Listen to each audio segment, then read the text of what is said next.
नमस्कार, स्वागत है आप सभी का इंडिया न्यूज में। मैं हूं आपके साथ श्रावणी पटनायक। बुलेटिन की शुरुआत करेंगे फटाफट अंदाज में। पीएम मोदी का 1 के पहले ऑडिट दिवस समारोह कार्यक्रम पर सरदार वल्लभ भाई पटेल की प्रतिमा का किया अनावरण। वहीं पीएम ने कार्यक्रम को किया संबोधित।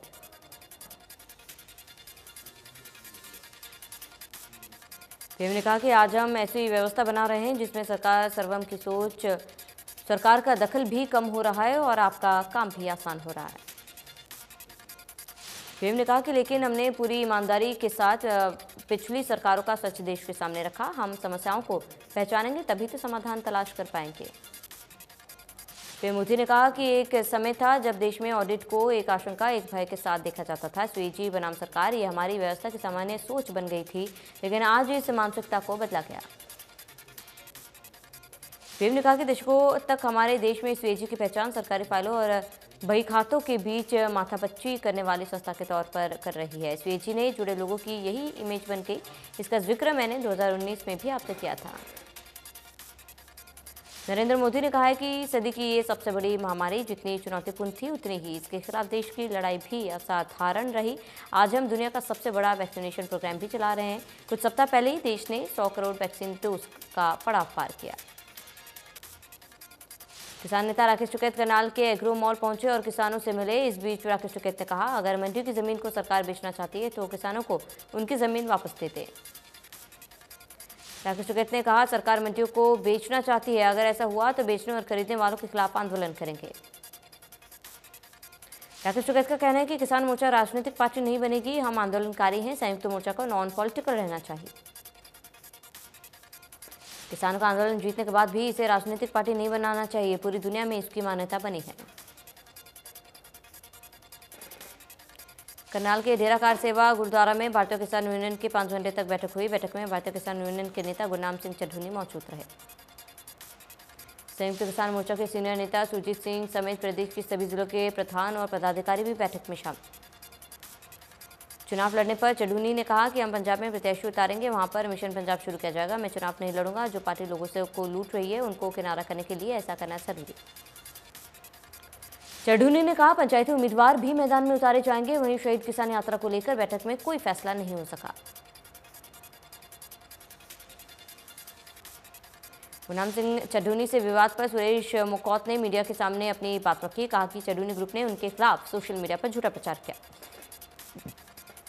गुरनाम चढ़ूनी ने वीडियो पोस्ट कर कहा कि 25 तारीख को मोड़ामंडी में किसान यात्रा करेंगे। दरअसल एक ही जगह से 2 दिन में 2 किसान यात्राएं निकालना सोशल मीडिया पर विवाद बन गया। आरोप है कि चढ़ूनी ग्रुप के लोग सुरेश कौत के खिलाफ सोशल मीडिया पर प्रचार कर रहे हैं।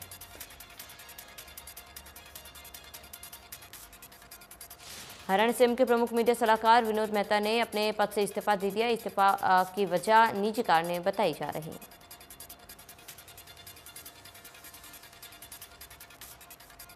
भवानीखेड़ा में डीएपी खाद की कमी को लेकर भिवानी हांसी मार्ग को जाम कर किया धरना प्रदर्शन और सरकार के खिलाफ की जमकर नारेबाजी। किसानों का कहना है कि जिले में डीएपी खाद की कमी के चलते किसानों को भारी परेशानियों का सामना करना पड़ रहा है। किसानों का कहना है कि सुबह से शाम तक कोऑपरेटिव सोसाइटी में खाद के लिए लाइनों में खड़े रहते हैं, फिर भी खाद नहीं मिल रही। खाद की वजह से रबी फसल की बिजाई नहीं हो पा रही है। भवानीखेड़ा के थाना प्रभारी इंस्पेक्टर हरिओम ने मौके पर पहुंचकर किसानों को समझा बुझाकर 1 घंटे बाद खुलवाया।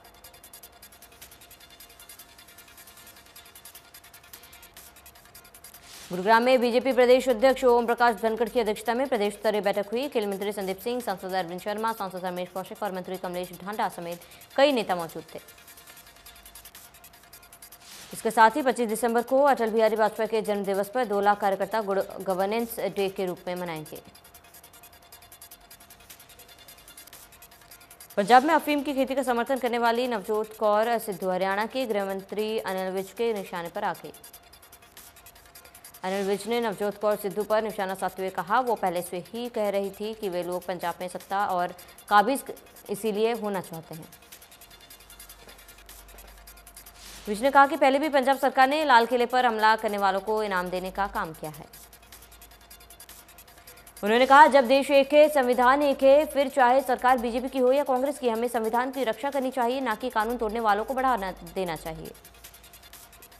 विज ने कहा कि पंजाब की सरकार दिन प्रतिदिन देश को नुकसान पहुंचाने वाली गतिविधियों में कार्रवाई कर रही है।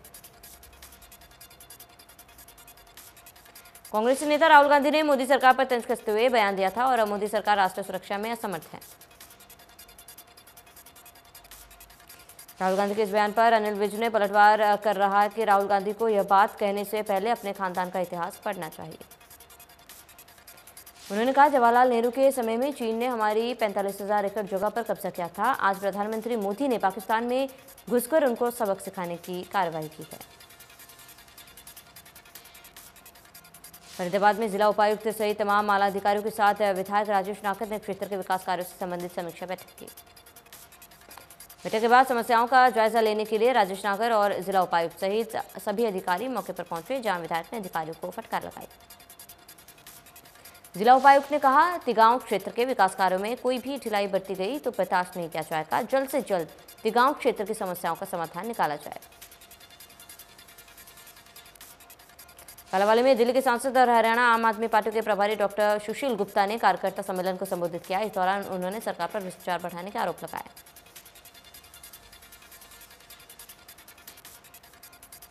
दिल्ली की जहरीली हवा और लोगों की परेशानियों को लेकर सुप्रीम कोर्ट ने केंद्र सरकार और दिल्ली दोनों सरकारों को कड़ी फटकार लगाई। प्रदूषण नियंत्रण को लेकर किए गए उपायों पर हलफनामा देने की बात कही। कोर्ट ने कहा, हम चाहते हैं कि प्रदूषण कम हो, हमें राजनीति से कोई मतलब नहीं। कोर्ट ने सॉलिसिटर जनरल से कहा कि हमने पिछली सुनवाई में कहा था स्थिति बहुत खराब है। सुप्रीम कोर्ट ने कहा, हमें तत्काल सलूशन चाहिए। दिल्ली एनसीआर में प्रदूषण मामले को लेकर सुप्रीम कोर्ट अब फिर से बुधवार को सुनवाई करेगी। बढ़ते वायु प्रदूषण की वजह से दिल्ली सरकार के बाद अब हरियाणा सरकार ने भी स्कूलों को बंद करने का फैसला किया। हरियाणा सरकार ने गुरुग्राम, फरीदाबाद, सोनीपत और झज्जर में 17 नवंबर तक स्कूल बंद करने की घोषणा की। हरियाणा सरकार ने प्रदूषण को कम करने के लिए फरीदाबाद, गुरुग्राम, सोनीपत और झज्जर में कई एक्टिविटीज पर बैन लगा दिया। गुरुग्राम में प्रदूषण का स्तर खराब होता जा रहा है, जहां एयर क्वालिटी इंडेक्स 367 दर्ज किया गया। इस दौरान लोगों को सांस लेने में परेशानी हुई। एयर क्वालिटी इंडेक्स खराब होने की वजह से हरियाणा के 4 जिलों में पाबंदी लगाई गई। इसके बावजूद आसमान में स्मॉग छाई रही। प्रदेश सरकार ने बढ़ते प्रदूषण को लेकर नियम लागू किए हैं। इसके बावजूद सोनीपत में खुलेआम कूड़े के ढेर में आग लगाई गई। सोनीपत में लोगों की तरफ से एनजीटी के नियमों की पालन नहीं हो रही है, जहां खुलेआम निर्माण कार्य चल रहा है। हरियाणा सरकार ने बढ़ते प्रदूषण के मद्देनजर दिल्ली से सटे 4 जिलों में 15 से 17 नवंबर तक स्कूलों को बंद करने का आदेश जारी किया। लेकिन फरीदाबाद में कुछ निजी स्कूल हरियाणा सरकार के इस आदेश की धज्जियां उड़ाते हुए नजर आए। अब देखना यह होगा इन निजी स्कूलों के खिलाफ शिक्षा विभाग क्या कार्रवाई करेगी। हरियाणा सरकार के आदेश के बाद फरीदाबाद के डीसी जितेंद्र यादव ने बढ़ते पोल्यूशन को लेकर हिदायतें जारी कर दी। 17 नवंबर तक सभी निजी और सरकारी स्कूल बंद कर दिए गए। वहीं डीसी जितेंद्र यादव ने कहा, सभी तरह के कंस्ट्रक्शन और डेवलपमेंट वर्क पूरी तरीके से 3 दिन के लिए बंद और आदेशों की अवहेलना करने वालों पर कार्रवाई। गुरुग्राम के एम्बियंस मॉल यूटर्न पर प्रदूषण की धज्जियां उड़ती दिखाई दी। मॉल के बाहर जनरेटर के धुएं से गुब्बार उठता हुआ दिखाई दिया। दिन दहाड़े चल रहे जनरेटर ने फिर सांसों का संकट बढ़ाया। प्रदूषण के हाहाकार के बीच गुरुग्राम में पनप रहे दम घोटू वातावरण को जनरेटर मजबूत करने का काम कर रही है। हरियाणा में पेट्रोल पंपों की 24 घंटे की हड़ताल 13 घंटे बीतने के बाद समाप्त किए जाने की घोषणा की गई। पेट्रोलियम मंत्रालय के वरिष्ठ अधिकारियों, डीलर एसोसिएशन के प्रदेश अध्यक्ष अनिल यादव सहित अन्य पदाधिकारियों की बातचीत के बाद हड़ताल को समाप्त करने का फैसला लिया गया। भिवानी में जाम खुलवा रहे अर्धसैनिक बल के जवान के साथ हाथापाई का मामला सामने आया। वहां मौजूद लोगों ने जवान का डंडा लेकर उसी डंडे से जवान के साथ मारपीट की गई। मौके पर पुलिस पहुंची और मामले को शांत करवाया। ऑल इंडिया कांग्रेस कमेटी के नवनियुक्त सेक्रेटरी और पंजाब चंडीगढ़ सह प्रभारी चेतन चौहान अंबाला पहुंचे, जहां उनका युवा कांग्रेसियों ने स्वागत किया। वहीं पार्टी कार्यकर्ताओं ने उनका मुंह मीठा करवाकर बधाई दी। चेतन चौहान ने कहा कि पार्टी के साथ युवाओं को जोड़कर मजबूत करने मेरी प्राथमिकता रहेगी। सोनीपत में तकनीकी खामियों की वजह से 3 दिनों तक शुगर मिल बंद रहेगी। वहीं किसानों से अपील की गई है कि जब तक शुगर मिल ठीक नहीं हो जाता तब तक किसान शुगर मिल गन्ना नहीं उगाए। भिवानी का स्वप्रेरित आदर्श गांव सुई महामहिम में राष्ट्रपति महोदय के आगमन को लेकर दुल्हन की तरह सजकर तैयार कर दिया गया। राष्ट्रपति महोदय 17 नवंबर को शहर की तर्ज पर बने गांव सुई को जनता को समर्पित करने के लिए पहुंच रहे हैं।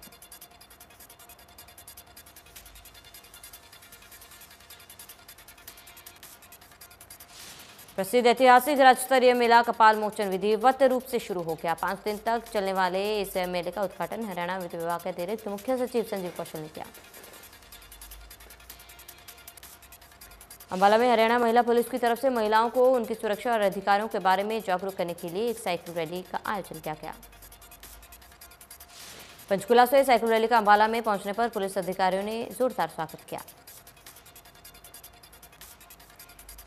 डीएसपी ममता सौदा ने बताया कि यह साइकिल रैली प्रदेश के सभी जिलों में महिलाओं को उनकी सुरक्षा, सामाजिक और कानूनी अधिकार सरकार की तरफ से उनके लिए चलाई जा रही स्कीमों के बारे में जागरूक करेगी। राष्ट्रीय और अंतर्राष्ट्रीय स्तर पर पहलवानों में लोहा मनवा चुके और देश के लिए उनको मेडल लाने वाले दादरी के 88 वर्षीय पहलवान सज्जन सिंह को ध्यानचंद लाइफ अचीवमेंट अवार्ड मिला। राष्ट्रपति से अवार्ड मिलने के बाद पहलवान को उनके पितृगांव समसपुर में आयोजित कार्यक्रम में ग्रामीणों द्वारा सम्मानित किया गया।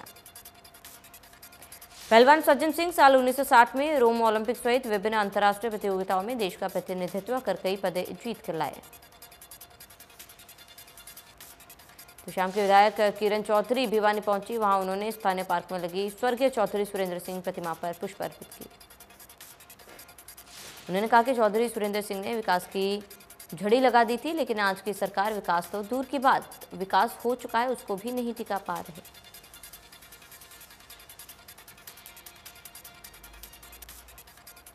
सैकड़ों की संख्या में आंगनबाड़ी वर्कर्स उतरी और लघु सचिवालय के सामने रोष प्रदर्शन कर सरकार के खिलाफ जमकर नारेबाजी की। आंगनबाड़ी वर्कर्स का कहना है कि उन्हें जबरदस्ती मोबाइल पर पोषण ट्रैकर ऐप डाउनलोड करने को कहा जा रहा है, लेकिन कई महिलाओं पास मोबाइल भी नहीं। वर्कर्स ने कहा सरकार ने पिछले साल कहा था कि उनके मानदेय में बढ़ोतरी की जाएगी, अगर अभी तक उन्हें बढ़ा हुआ मानदेय नहीं मिला। रतिया की अनाज मंडी में देर रात्रि अज्ञात महिलाओं द्वारा मंडी में लाया गया किसानों का धान चोरी कर लेने से किसानों में भारी रोष।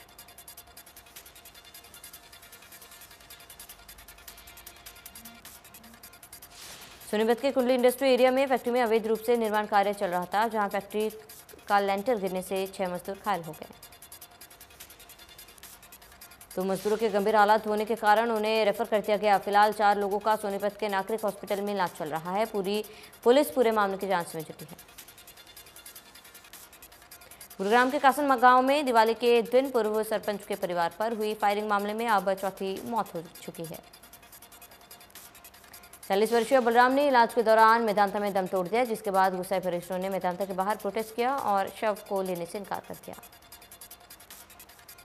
इस फायरिंग हमले में 6 लोग घायल हुए थे, जिनमें से 3 की मौत पहले ही हो चुकी थी और अब चौथे व्यक्ति ने भी दम तोड़ा। 2 लोग अभी भी जिंदगी और मौत से लड़ रहे हैं। भिवानी के चौधरी बंसीलाल यूनिवर्सिटी के छात्रों ने सुबह बसों के ना रुकने की वजह से भिवानी हिसार मार्ग पर जाम लगाया। वहीं जाम से दोनों ओर वाहनों की लंबी लंबी कतारें लग गई। छात्रों का कहना था कि बस चालक जानबूझकर बसों को नहीं रोकते। नीलोखेड़ी के तरावड़ी रंबा चौक के पास एक कार में अचानक से आग लग गई। देखते देखते कार धू धू कर चलने लगी। पुलिस ने फायर ब्रिगेड को बुलाकर आग पर काबू पाया। तरावड़ी थाना प्रभारी मनोज वर्मा ने बताया कि कार में लगी आग को बुझा दिया गया।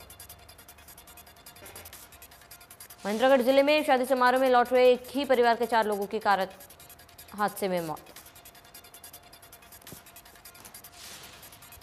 हादसे में एक महिला और 7 साल की बच्ची की मौत हो गई। फिलहाल पुलिस ने शवों को कब्जे में लेकर पोस्टमार्टम के लिए अस्पताल भेजा। कैथल में बदमाशों का आतंक लगातार बढ़ता जा रहा है, जहां पुंडरी में एक दुकानदार पर नकाबपोश बदमाशों ने लगातार 7 फायरिंग की। सूचना मिलते पुलिस मौके पर पहुंची और मामला दर्ज करवाया। पलवल के मित्रोल गांव के पास सड़क हादसा हो गया, जिसमें एक बस अनियंत्रित होकर पलट गई। बस में सवार 30 से 35 सवारियां गंभीर रूप से घायल। देश में पिछले 24 घंटे में 8,865 नए मामले आए सामने। एक्टिव केस 1,30,000 के पार। 11,971 मरीज हुए रिकवर। 197 लोगों ने गंवाई जान। केरल में कोरोना के 4,547 नए मामले आए सामने। पिछले 24 घंटे में 19 संक्रमितों की मौत। एक्टिव केस की संख्या 65,000 के पार।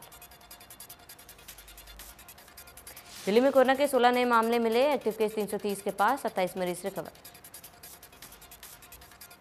हिमाचल प्रदेश में एक दिन में 125 नए मामले। 25 मरीज रिकवर हुए। एक्टिव केस की संख्या 1,000 के पार। हरियाणा में कोरोना के 14 नए मरीज। 15 मरीज रिकवर। एक्टिव केस 140 के पार। वायुसेना को तेजस फाइटर के लिए मिली हैमर मिसाइल। वायुसेना की बड़ी ताकत। बालाकोट जैसा हमला करना और आसान। फ्रांस से भारत को हैमर मिसाइल मिली है, जिसे इसलिए तेजस फाइटर में लगाया जाएगा। इसलिए एलसीए तेजस फाइटर से हैमर मिसाइल लगने के बाद हमारा यह शानदार लड़ाकू विमान दुश्मन के बंकर को 70 किलोमीटर दूर से ही ध्वस्त कर देगा। यह दूरी तो मिसाइल के हिसाब से छोटी है, लेकिन इससे बालाकोट एयर स्ट्राइक जैसे मिशन को पूरा करने में काफ़ी ज़्यादा मदद मिलेगी। श्रीनगर के हैदरपुरा इलाके में सुरक्षा बलों के साथ मुठभेड़ में 2 आतंकियों के मारे जाने की खबर। इसके अलावा एक आम नागरिक की भी मौत हो चुकी है। जम्मू कश्मीर पुलिस के सूची से विशिष्ट इनपुट पर हाईपोरोपोरा के पासरी रिहायशी इलाकों को घेर लिया गया था। हाल ही में खुफिया एजेंसियों ने घाटी में आतंकी वारदात में शामिल पाकिस्तानी आतंकियों की लिस्ट तैयार की है, जिसमें 38 आतंकियों ने नाम शामिल है। यूपी विधानसभा चुनाव से पहले ही बीजेपी को बड़ा फायदा। सपा बसपा के 10 एमएलसी पहले ही बीजेपी में शामिल, जिसकी वजह से विपक्षी पार्टियों का पलड़ा और भी कमजोर होता नजर आ रहा है।